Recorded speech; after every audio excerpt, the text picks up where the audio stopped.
Chegou a hora de uma das aulas mais esperadas do curso. Eu sou Murilo Battisti, psicólogo e pesquisador do GREA, que é o Grupo Interdisciplinar de Estudos em Álcool e Drogas da Faculdade de Medicina da USP.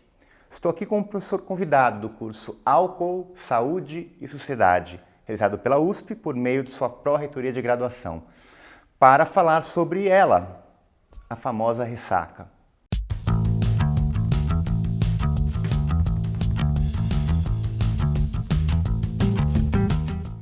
Se você nunca sentiu seus efeitos, imagino que pelo menos já tenha ouvido alguém reclamar do tremendo desconforto que ela causa. Falando claro, ressaca nada mais é do que o resultado da intoxicação por álcool, geralmente sentida no dia seguinte a um episódio de consumo excessivo. Apesar de ser um assunto interessante, ainda não há um consenso sobre seus mecanismos de ação. Ainda como cada organismo é não é possível precisar qual é a concentração de álcool no sangue que faz com que a pessoa sinta ressaca. Porém, essa concentração que chamamos de alcoolemia ou CAS, concentração de álcool no sangue, é um indicador que facilita relacionar a quantidade de bebida alcoólica ingerida aos efeitos que a pessoa sente. Vocês podem relembrar como o álcool é metabolizado pelo organismo, voltando à aula sobre efeitos do álcool no organismo, mas vale aqui reforçar que isso depende de diversas variáveis, como peso e sexo biológico. Apesar de ter uma grande variação entre os sintomas, tanto de pessoa para pessoa, como de ocasião para ocasião, há sintomas comuns da ressaca, em geral descritos como mal-estar, aquela sensação de cabeça pesada, o corpo baqueado, sede intensa, tontura entre os principais. Há também quem tenha tremores, problemas gastrointestinais, confusão, suor e até taquicardia. E aí, a carapuça serviu? Bom, antes de falarmos se tem ou não como evitar esse desconforto, vamos ver como tudo isso ocorre. Podemos reunir as causas desses sintomas em duas principais categorias. Aqueles causados pelos subprodutos da metabolização do álcool, em geral os acetaldeídos, e outros que surgem a partir dos efeitos do próprio álcool, como desidratação, aumento da produção de suco gástrico, queda do nível de açúcar no sangue e alterações do padrão de sono. A desidratação, além de, obviamente, deixar a pessoa com sede e aquela sensação de boca seca, também pode causar dores musculares. Já com o aumento da produção do suco gástrico, a pessoa pode ter irritação no estômago, no intestino, gastrite, dor abdominal, náuseas e vômitos.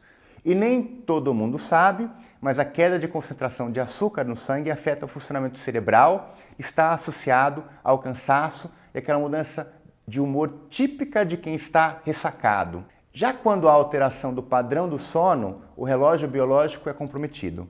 O termo científico para o que chamamos de relógio biológico é ritmo circadiano, que governa as ações diárias das células de organismos, incluindo, claro, a regulação do sono.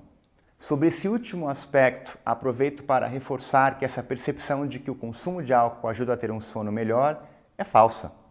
Beber pode até fazer a pessoa adormecer mais rápido, mas deixa o sono agitado e compromete os estágios de sono profundo, tão importantes para o funcionamento de nosso organismo. Por exemplo, ao acordar de ressaca, você consegue lembrar de seu sonho?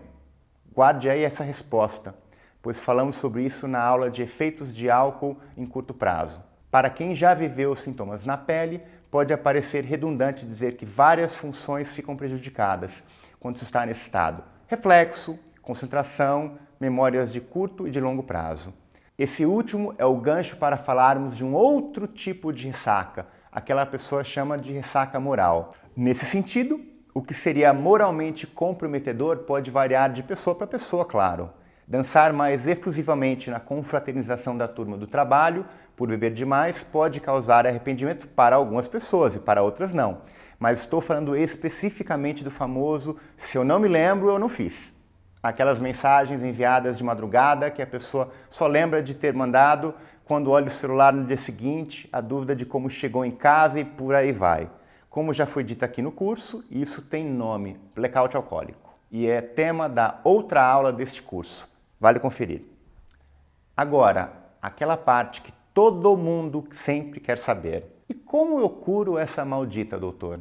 Beber café, rebater com mais álcool, banho.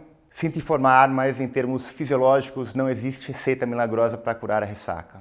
Pois é, como dissemos no início da aula, a ressaca está ligada diretamente ao próprio álcool e ao acúmulo de subprodutos da metabolização dele, como os acetaldeídos, e não há mágica para fazer com que eles sejam eliminados às pressas. Claro que cada um pode ter sua própria maneira de tentar driblar o desconforto. Isso significa amenizar os sintomas e não deixar de tê-los. Algumas das táticas que podem ajudar a amenizar a intensidade dos sintomas são repousar, beber líquidos, ingerir frutas, legumes, sucos, alimentos com alto teor de carboidratos. Lembra da hipoglicemia que falei anteriormente? Então, mesmo fazendo tudo isso, pode ter certeza de que os acetaldeídos vão continuar lá. O organismo precisa de tempo. O fato é que, para evitar a ressaca, só existem dois caminhos.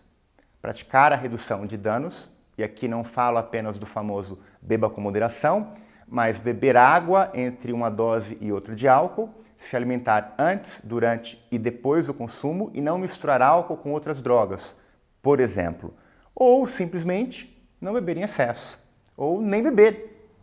E para terminar, chegou o momento de checagem da aula, já que existem tantos mitos e meias-verdades em torno dos efeitos do álcool. Vamos lá? Beber só um tipo de bebida dá menos ressaca? A resposta é não. Não existe comprovação científica de que isso altera a intensidade da ressaca.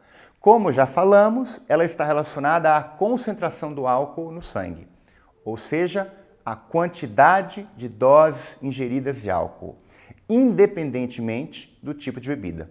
Depois dessa, quando alguém vier para você falando que estava tudo ótimo enquanto bebia cerveja e foi a caipirinha no final da noite que estragou tudo, pode avisar que isso não existe.